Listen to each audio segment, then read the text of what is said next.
Mais uma mensagem gloriosa nos é dada pelo Espírito da Verdade, Consolador amado. Quero convidá-lo a ir comigo no livro de Haggai, conhecido como Ageu, capítulo 2, versículo 8 e 9. Tanto a prata quanto o ouro me pertencem, declara Yahu dos exércitos, Yahu Tezebal, o Tezebul, Yah. A glória deste novo tempo, Horá, será maior do que a do antigo, diz Yahu Tezebal. E neste lugar estabelecerei a paz, declara Yahu Tezebal, Yahu dos exércitos. Ele é o seu pastor. Nada lhe faltará. Vou repetir. Yahushua é seu pastor e nada lhe faltará. Ele pode suprir a necessidade de todos em todo o mundo simultaneamente. Porque ele é autoexistente, ele é autoexistente, ele é autossuficiente. O inimigo mortal da humanidade precisa roubar de um para passar para o outro, por isso recebe o título de ladrão. O ladrão vem somente para roubar, matar e destruir.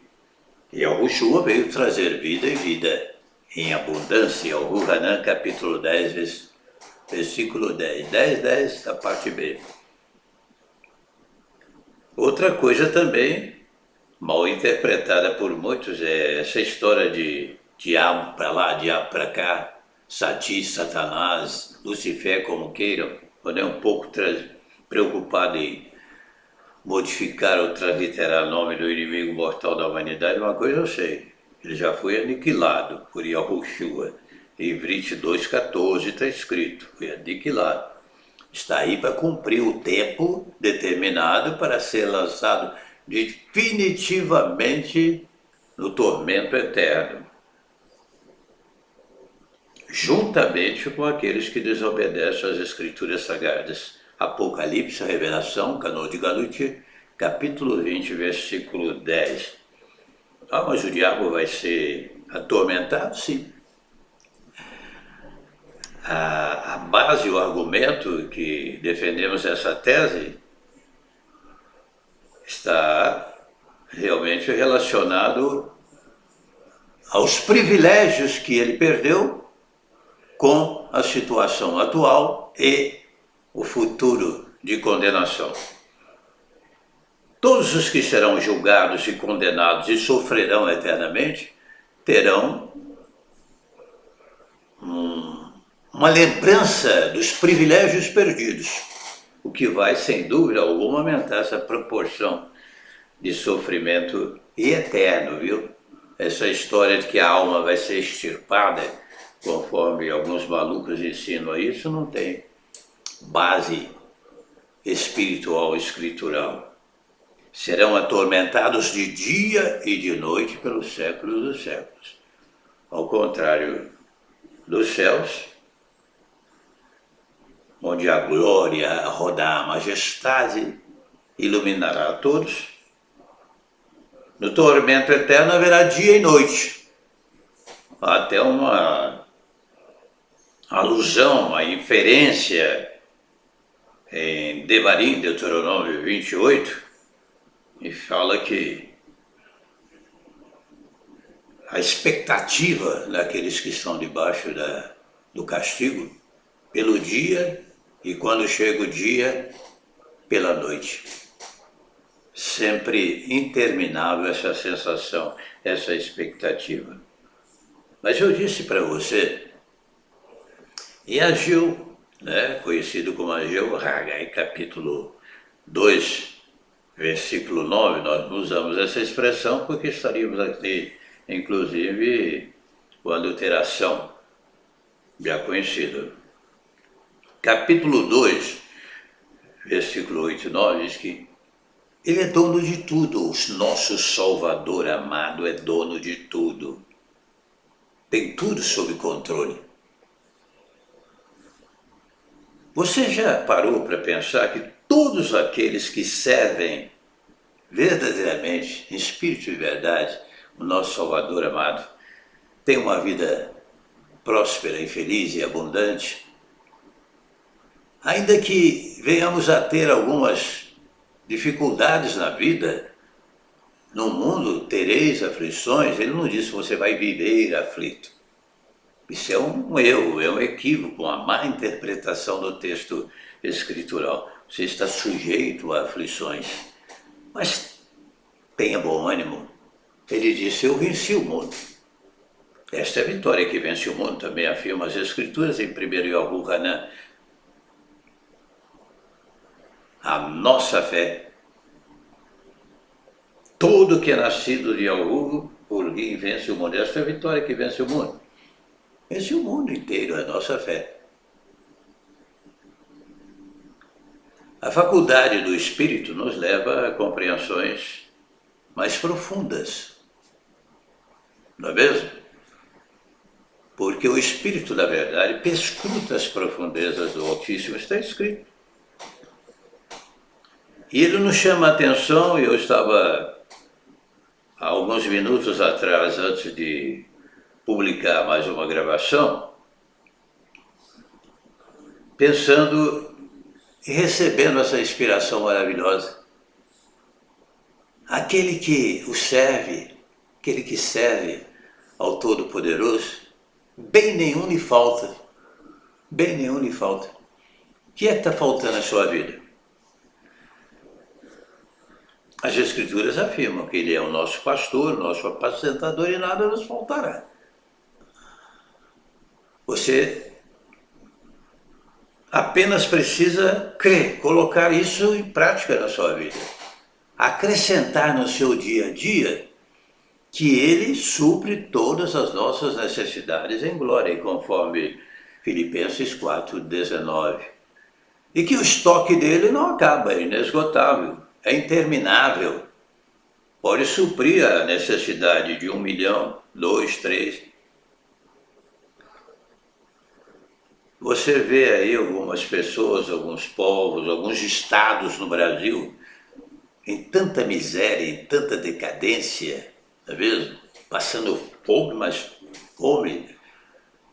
Sem aqui entrarmos no mérito de que devemos ajudar, obviamente, socorrer aos necessitados, obviamente, é indiscutível.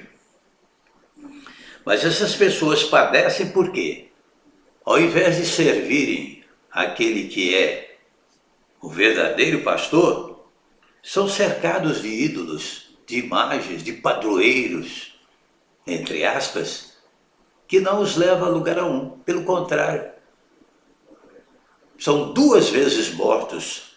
Fisicamente, estão morrendo fisicamente, na miséria, na fome, na pobreza e ainda espiritualmente. E outra coisa, pobreza não é passaporte para o céu não, viu?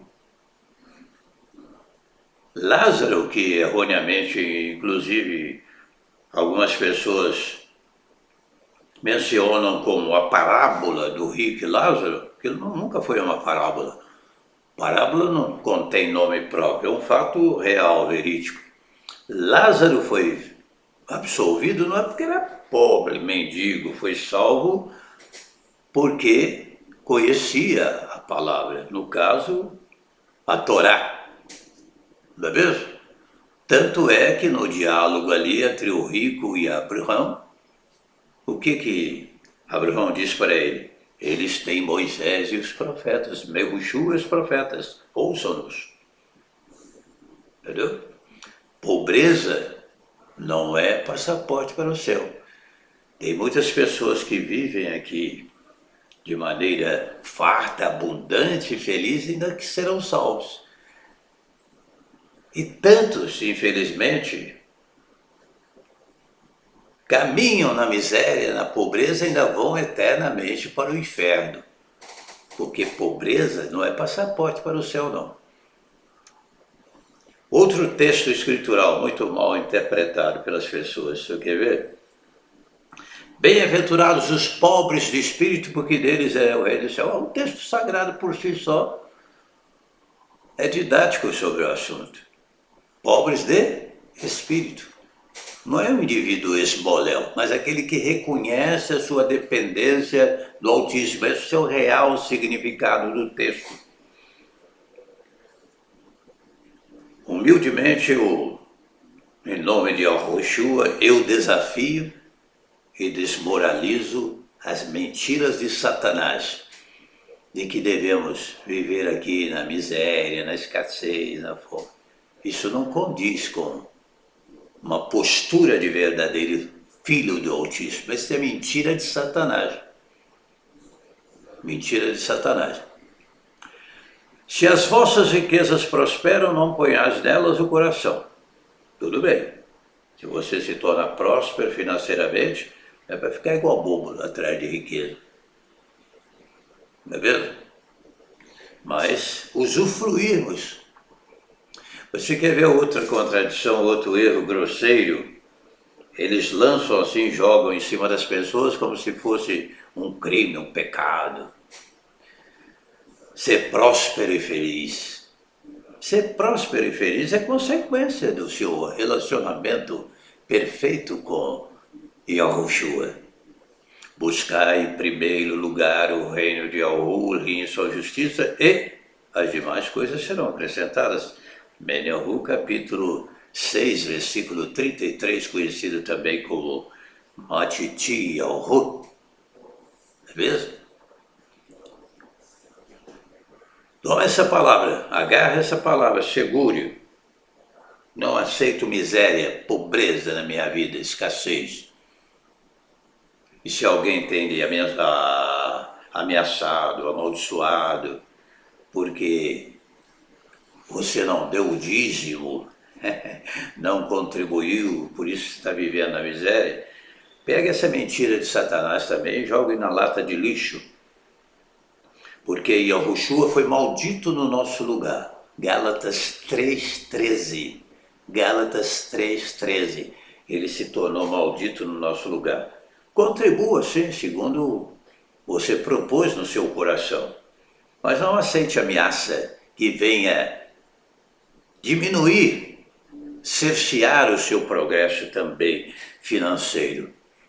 Você pode notar que dificilmente a gente entra nesse assunto, né, finanças, mesmo porque aqui não aceitamos nenhum tipo de oferta, nenhum tipo de contribuição, seja em forma de dízimos ou ofertas, porque entendemos que a pregação precisa ser gratuita e que devemos trabalhar, no nosso caso, como aposentado, o que eu tenho, eu e minha esposa, é suficiente para nos mantermos e divulgarmos com privilégios incomparáveis as riquezas espirituais.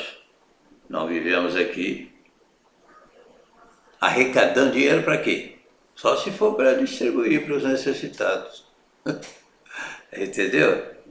Porque ele tem nos dado, a mim e a minha esposa, a oportunidade até de ajudar os familiares, aqueles necessitados, pessoas que nos procuram. Estamos aqui jogando pedra não, mas cuidado com essas imprecações maldosas para tirar o dinheiro do próximo. Isso aí é charlatanismo. Tá? E Yahushua, nosso pastor, nada nos faltará. De graça você recebeu, de graça você deve levar, Menyahu 10:8b, sem insinuar sequer, não é? Nem cobrar, nem pedir. Eu falei com um determinado pastor, entre aspas, você fica amaldiçoando aí a congregação, os membros da sua congregação, há algum tempo atrás, porque não dão dízimo, estão amaldiçoados. Que história é essa, rapaz? Para com isso. Aqui é assim.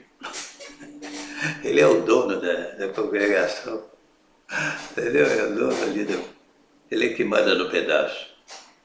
Porque a autorização que eu tenho recebido do Espírito é essa: diga para os meus filhos que eu quero abençoá-los, fazê-los cada vez mais prósperos e felizes, também aqui. E quando terminar aqui na terra, ainda continua lá no céu nosso canto de alegria, nosso canto de vitória pela prosperidade que Ele tem nos dado.